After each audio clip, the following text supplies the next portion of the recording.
am going to translate the story Lost Spring by Ernest Young, Stories of Stolen Childhood. अब मैं आपको इसे line by line translate करके बता देता हूँ, उसके बाद फिर मैं आपसे कुछ प्रश्न पूछूंगा, फिर हम इसको एक्सप्लेन करने जाएंगे। लॉस्ट स्प्रिंग, खोया हुआ वसंत। स्टोरीज ऑफ स्टोलन चाइल्डहुड, चोरी हो गए बचपन की कहानियां। ऑथर, इसको लिखने वाली हैं अनीश जंग। अनीश जंग वॉज बॉर्न इन राउरकेला। इनका जन्म राउरकेला में हुआ एंड स्पेंट हर चाइल्डहुड, और इन्होंने अपना बचपन और जवानी, एडोलेसेंस, किशोरावस्था कहां बिताई? इन हैदराबाद, हैदराबाद में। She received her education in Hyderabad, इन्होंने अपनी शिक्षा हैदराबाद से प्राप्त की, and in the United states, और यूनाइटेड स्टेट्स ऑफ अमेरिका से। हर पेरेंट्स वर बोथ राइटर्स, इनके माता पिता दोनों क्या थे? राइटर्स थे, लेखक थे। Anees Jung began her career as a writer in India. Anees Jung ने अपना जीवन एक लेखक के तौर पर भारत में बिताया। She has been an editor and columnist for major newspaper in India and abroad. ये भारत और भारत के बाहर एडिटर और कॉलमनिस्ट के रूप में बड़े बड़े अखबार कंपनियों में काम कर चुकी है। And has authored several books, और इन्होंने कुछ पुस्तकें भी लिखी हैं। The following is an excerpt, ये जो कहानी हम पढ़ने जा रहे हैं, The Lost Spring, The Stories of Stolen Childhood, यह उन्हीं कुछ कहानियों में का एक हिस्सा है। Here she analyzes the grinding poverty and tradition which condemn their children to a life of exploitation. Here she analyzes the grinding poverty, पीस देने वाली जो गरीबी है उसके बारे में यहाँ पे वह कुछ अपना आकलन कर रही है, एंड ट्रेडिशन, और ऐसे कुछ परंपराओं के बारे में वह बता रही है, विच कंडेम, जो कि हमारे लिए एक बदनुमा धाक बन गया है, this children to life a life of exploitation, जो कि इन बच्चों को एक एक्सप्लॉयटेशन की जिंदगी जीने के लिए मजबूर कर रहा है। पहली कहानी है इसमें से हमारी, जिसका कि हमारा जो नायक है वह है साहबे आलम। समटाइम्स आई फाइंड अ रूपी इन गार्बेज, कभी कभी मुझे कचड़े में से 1 रुपया मिल जाता है। यहां पर जो आपके लेखिका हैं वह साहेब से पूछती हैं, Why do you do this? तुम ये क्यों करते हो? I ask साहेब, मैंने साहेब से पूछा। Whom I encounter every morning, जिससे मेरी मुलाकात हर सुबह हो जाती थी। कहां? Scrounging for gold in the garbage dumps of my neighborhood, मेरे पड़ोस के कचड़े के ढेर में से वह scrounging for gold, सोना ढूंढता हुआ मिल जाया करता था। साहेब left his home long ago, साहेब ने अपना घर बहुत पहले छोड़ दिया था। Set amidst the green fields of Dhaka, जो कि ढाका की हरी भरी खेतों के बीच में हुआ करता था। His home is not even a distant memory, और उसका जो घर है अब वह उसके लिए एक बहुत दूर की याद रह गया, distant memory. There were many storms that swept away their fields and homes. वहां पर बहुत से तूफान आए जिसने उनके खेतों को और उनके घरों को उड़ा दिया, swept, वो साफ कर दिया। His mother tells him, उसकी माँ ने उससे बताया, उसकी माँ बताती है, That's why they left, और इसीलिए इन्होंने वहां को छोड़ दिया। Looking for gold in the big city where he now lives, और सोने की तलाश में वह बड़े शहरों में आ गए जहां आज वह रहते हैं।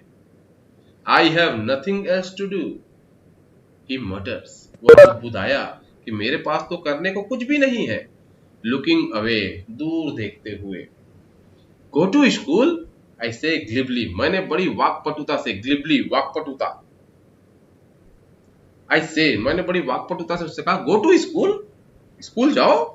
Realizing immediately how hollow the advice must sound sound, और इस बात का तुरंत एहसास किया कि मैं जो उसे सलाह दे रही हूं वह कितना ही खालीपन से भरा हुआ है। How hollow the advice must sound, कितना खालीपन है उस सलाह में।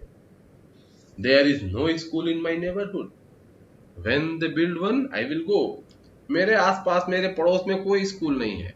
व्हेन दे बिल्ड वन, जब वह एक बना देंगे, आई विल गो, मैं जाऊंगा। If I start a school will you come, अगर मैं स्कूल चालू करूं तो क्या तुम आओगे? आई आस्क, मैंने पूछा, हाफ जोकिंग, थोड़ा सा मजाक करते हुए। यस ही सेज, हाँ हाँ बिल्कुल। स्माइलिंग ब्रॉडली, बड़ी जोर से मुस्कुराते हुए बोला, हाँ बिल्कुल आऊंगा।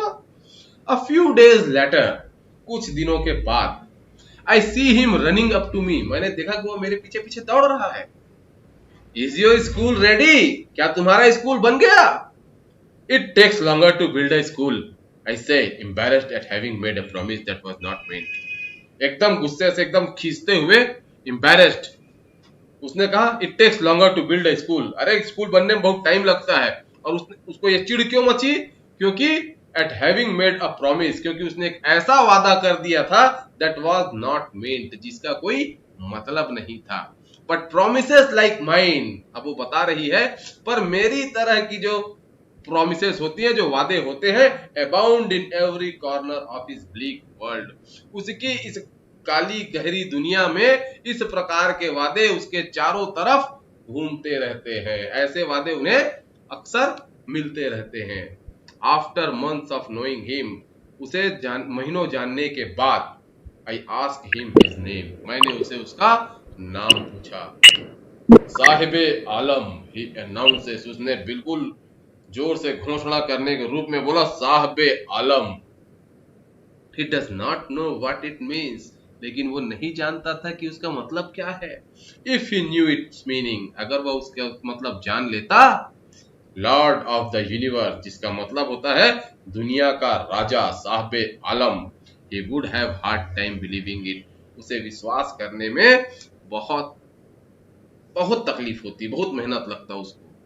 Unaware of what his name represents, उसके नाम का क्या मतलब है, इसकी जानकारी के बगैर, he roams the street with his friends, वह वहां गलियों में अपने दोस्तों के साथ घूमता रहता था। An army of barefoot boys, नंगे पैरों की एक आर्मी वाले बच्चे, मतलब इतने सारे बच्चे जिनके किसी के पैर में कोई जूता चप्पल नहीं है, बेयरफुट, खाली पैर, नंगे पैर। Who appears like morning birds, जो कि एक सुबह की चिड़िया की तरह उभरते and disappears at noon, और दोपहर के होते होते गायब हो जाते। Over the months, महीनों बाद, I have come to recognize each of them, महीनों में, ओवर द मंथ मतलब इतने, ओवर का इस्तेमाल हमेशा आप लोग याद रखिएगा, ओवर का इस्तेमाल रनिंग कंडीशन के लिए होता है। ओवर द मंथ, इसका मतलब है कि महीनों जानने के बाद, I have come to recognise each of them, मैं सभी को पहचानना शुरू कर दी थी। Why aren't you wearing chappals, I ask one, मैंने एक से पूछा कि तुम चप्पल क्यों नहीं पहनते। My mother did not bring them down from the self, मेरी माँ उसको सेल्फ में से नीचे उतारती ही नहीं है। He answered simply, उसने बड़े ही प्यार से जवाब दिया। Even if she did, he will throw them off, adds another. वहीं पे जब ऐसा बोला तो दूसरे ने उसमें जोड़ते हुए बोला कि अगर वो ऐसा करेगी भी तो मैं उसे फेंक दूंगा। और किसने कहा ऐसा? जो who is wearing shoes that do not match, जिसने जूते पहने हुए थे लेकिन उन दोनों जूतों के बीच में कोई मेल नहीं था। When I comment on it, जब मैंने उस पर टिप्पणी की, he shuffles his feet and says nothing, उसके जूतों के अलग अलग रंग के बारे में जब उसने कमेंट किया, उसने टिप्पणी की, तो उसने धीरे से अपने पैर पीछे खींच लिए और says nothing, और कुछ नहीं बोला। I want shoes, मुझे जूते चाहिए, says a third, तीसरे ने बोला I want shoes। The boy who has never owned a pair all his life, वह लड़का जिसने अपनी पूरी जिंदगी में एक जूते का जोड़ा भी नहीं देखा था।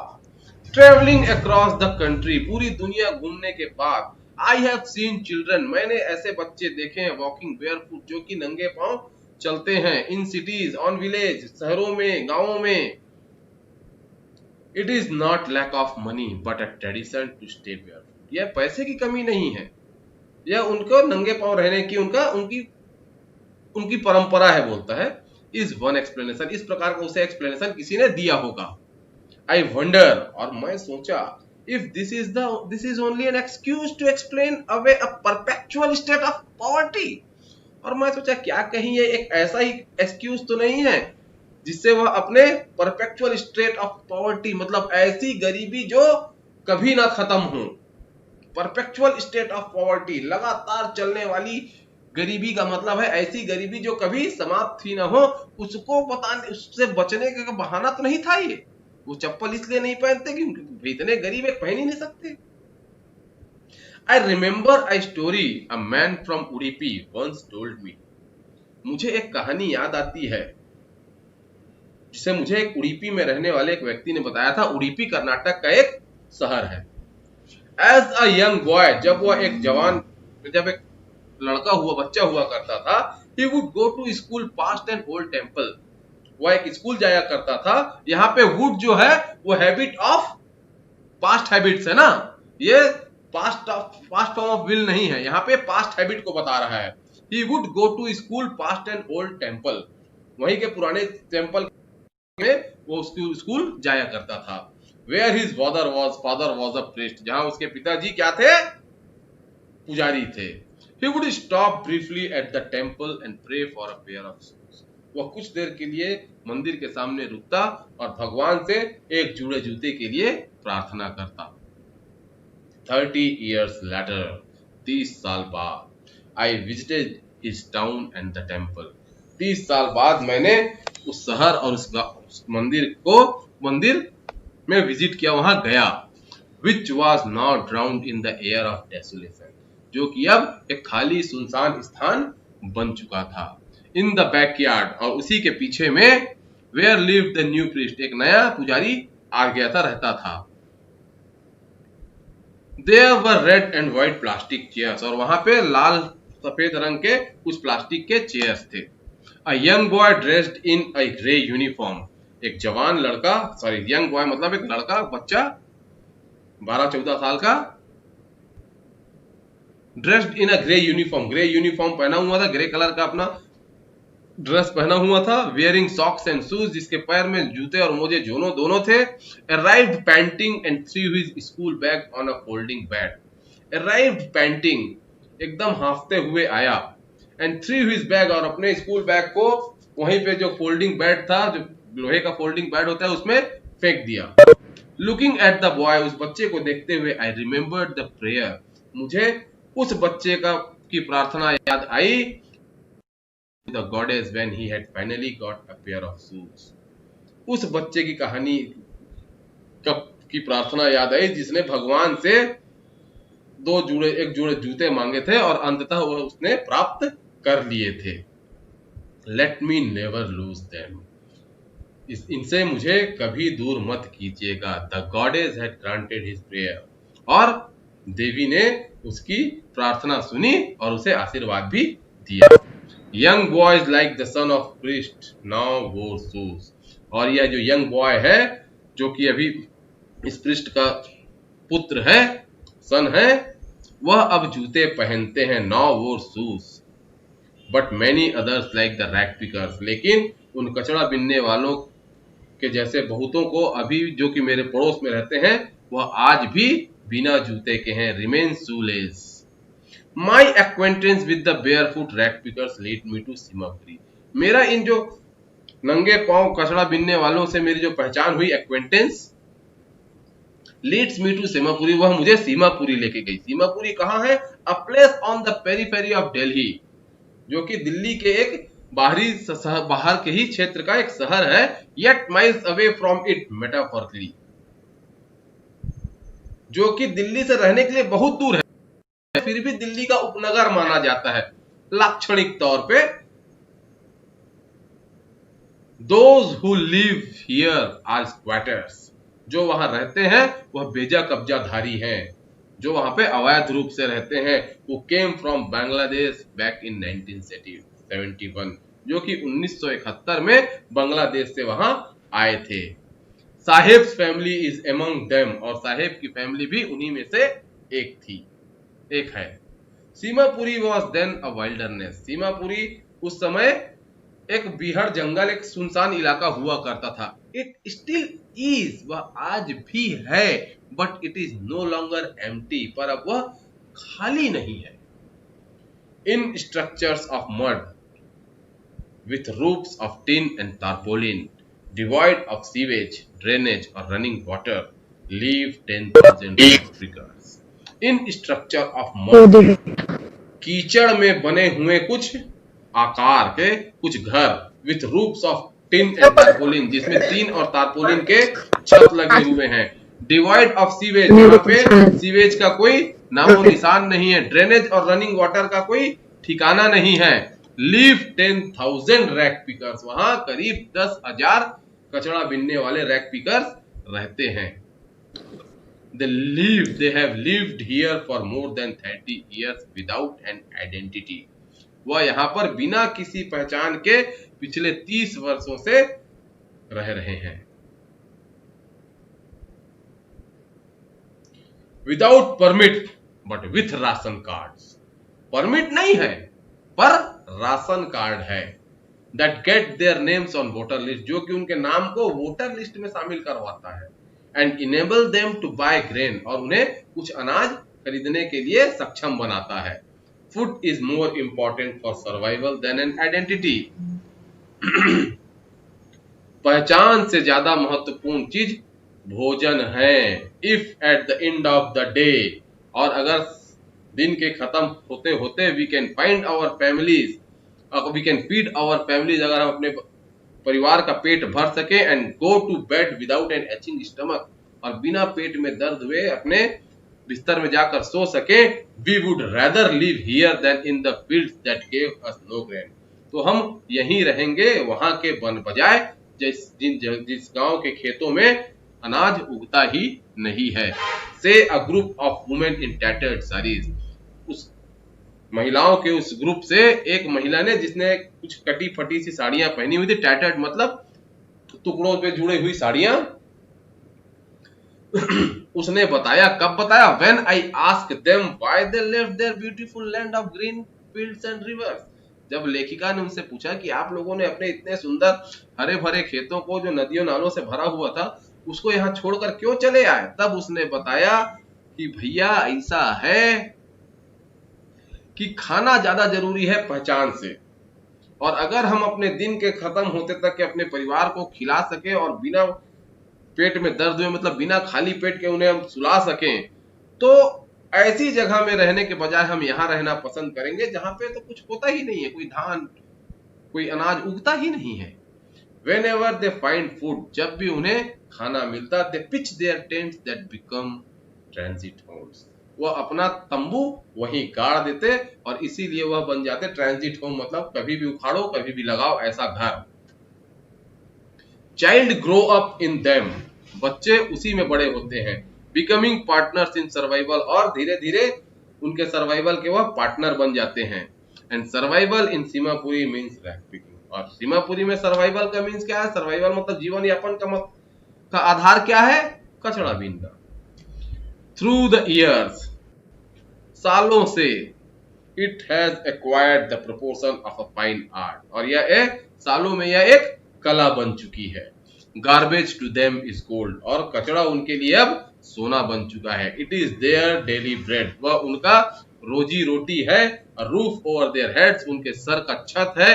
Even if it is a leaking roof, भले ही वह घर टपकता ही क्यों ना हो, चुचवाने वाला घर क्यों ना हो। But for a child it is even more, और बच्चों के लिए यह उससे कुछ ज्यादा ही है। आई समटाइम्स फाइंड अ रूपी, मुझे कभी कभी 1 रुपया मिल जाता है। इवन अ 10 रुपी, और कभी कभी 10 रुपया मिल जाता है। साहेब से साहेब बोलता है। His eyes lightning up, उसकी आंखों में चमक आ जाती है। When you can find a silver coin in a heap of garbage, और अगर कहीं उसमें मुझे चांदी का सिक्का मिल गया तो you don't stop scrounging, आप खोजना नहीं छोड़ सकते। For there is hope of finding more, क्योंकि यहाँ पे और भी बहुत कुछ मिलने की संभावना है। It seems that for children, ऐसा लगता है कि बच्चे के लिए garbage has a meaning different from what it means to their parents. उनके माता पिता के लिए उस कचड़े का जो मतलब है वो उस बच्चे के लिए उससे अलग ही मतलब रखता है। For the children it is wrapped in wonder, बच्चों के लिए यह एक लपेटा हुआ एक खजाना है। For the elders it is a means of survival, और बड़ों के लिए यह एक जीवन यापन का साधन है। वन विंटर मॉर्निंग, एक ठंड की सुबह की बात है, winter morning, I see Saheb standing by the fenced gate of the neighbourhood club. मैंने देखा कि जो साहेब है वो वहीं पास के एक घिरे हुए क्लब के सामने खड़ा है। Watching two young men dressed in white, दो लोगों को देख रहा है जो सफेद कपड़े पहने हुए प्लेइंग टेनिस, और टेनिस खेल रहे हैं। आई लाइक द गेम, मुझे यह खेल बड़ा पसंद है। ही हम्स, उसने गुनगुनाया। Content to watch it standing behind the fence, और कंटेंट टू वॉच इट, और उसे देखने की वो बड़े दृढ़ता से वहां पे फेंस के पास खड़ा रहा। I go inside when no one is around, मैं अंदर जाता हूं जब कोई नहीं होता। ही एडमिट्स, उसने इस बात को स्वीकार किया। The gate keeper let me use the swing, gate keeper जो है मुझे वहां का झूला उपयोग करने देता है। Saheb too is wearing tennis shoes, और साहेब भी वहां पे टेनिस शूज पहना हुआ है। Look strange over his discoloured shirt and shorts, जो कि उसके शर्ट और पैंट के कलर से मिलता जुलता बिल्कुल नहीं है। Someone gave them to me, किसी ने मुझे इसे दिया है। He says in manner of an explanation, उसने इस बात का वर्णन करते हुए बताया। The fact that they are discarded shoes of some rich boy, और यह सच्चाई थी कि वह किसी अमीर बच्चे का छोड़ा हुआ जूता था। Who perhaps refused, जो कि हो सकता है इसलिए उसे रिफ्यूज कर दिया, उसे छोड़ दिया उस जूते को, because of a hole in one of them, क्योंकि उसमें से एक में एक छेद हो गया था। Does not bother him, वह उसके लिए कोई मतलब का नहीं था। For one who has walked barefoot, लेकिन जो नंगे पांव घूम रहा है, even shoes with a hole is a dream come true, छेद वाले जूते भी उसके लिए सपने पूरे होने जैसा है। But the game he is watching so intently is out of reach, लेकिन जो खेल वो इतने ध्यान से देख रहा है वह उसकी पहुंच से बहुत दूर है। दिस मॉर्निंग, और इस सुबह, Saheb is on his way to milk booth, अभी सुबह जब वो उससे मिली तो देख रही है Saheb is on his way to milk booth, वह दूध लेने के लिए मिल्क बूथ की तरफ जा रहा है।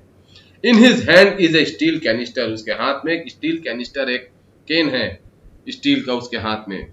I now work in A stall down the road, अब मैं एक स्टॉल में काम करता हूँ नीचे के सड़क में। ही सेज, उसने कहा, वह कहता है, पॉइंटिंग इन द डिस्टेंस, थोड़ी दूरी पे इशारा करते हुए। I am paid 100 rupees and all my meals, मुझे 800 रुपए और मेरे दिन भर का खाना मुझे मिलता है। Does he like the job, क्या तुम्हें यह काम अच्छा लगता है, मैंने पूछा। हिज फेस, उसका चेहरा, आई सी, मैंने देखा, has lost the care free look, अब वह केयर फ्री लुक, वह जो स्वच्छंदता थी अब उसके चेहरे से हट चुकी थी।